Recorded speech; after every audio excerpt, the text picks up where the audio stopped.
Okay, so the question is, how does gender-based violence affect my life?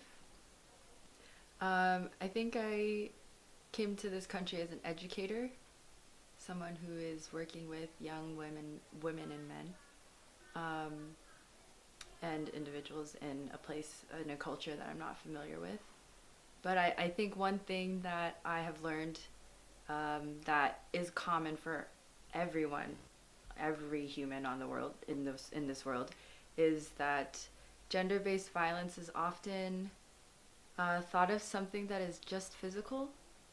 but in a lot of ways, while the physical is very traumatic, and while physical altercations can really leave you with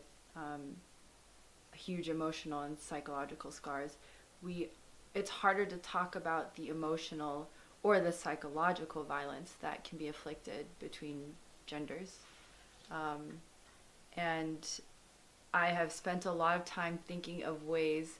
as an educator to talk to students or younger people that I'm around about this. And mostly because I really also don't know how to talk about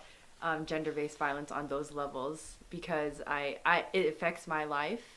I've found myself in certain situations where I've been emotionally and physically abused, and it's easier to talk about the physical abuse than it is to talk about the emotional or the psychological,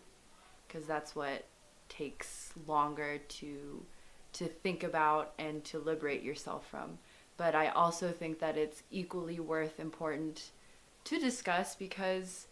in some ways those are harder, not harder, I shouldn't say harder, but those are also very difficult obstacles for people to overcome if you've been oppressed in any type of way. And so if we want to make any progress, that's what I think I would like to focus my skills on and my efforts.